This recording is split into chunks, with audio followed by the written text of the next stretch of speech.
Conclusion.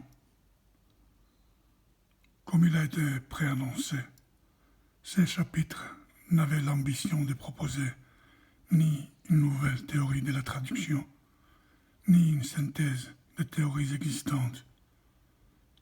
Son objectif était d'avancer quelques idées traductologiques, parmi lesquelles d'aucunes seront développées dans les chapitres suivants, et d'autres étaieront discrètement des réflexions ponctuelles.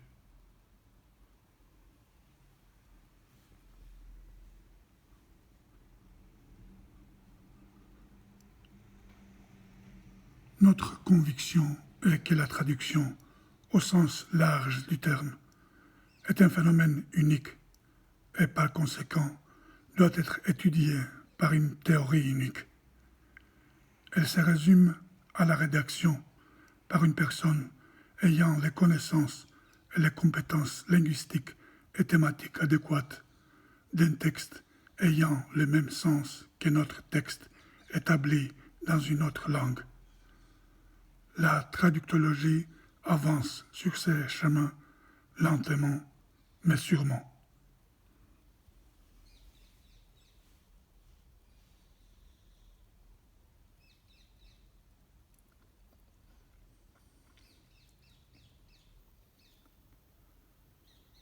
Il est clair qu'aucune théorie ne peut être solide et pertinente si elle ne s'appuie et ne s'inspire pas d'une pratique expérimentée, dans des conditions contrôlées et analysées méthodiquement et objectivement.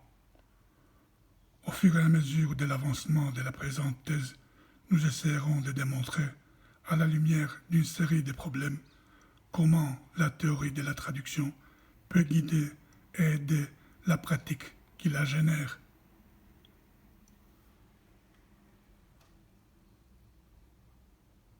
Mais examinons d'abord ce que la théorie de la traduction peut nous proposer de particulier pour la compréhension et l'amélioration de la traduction juridique.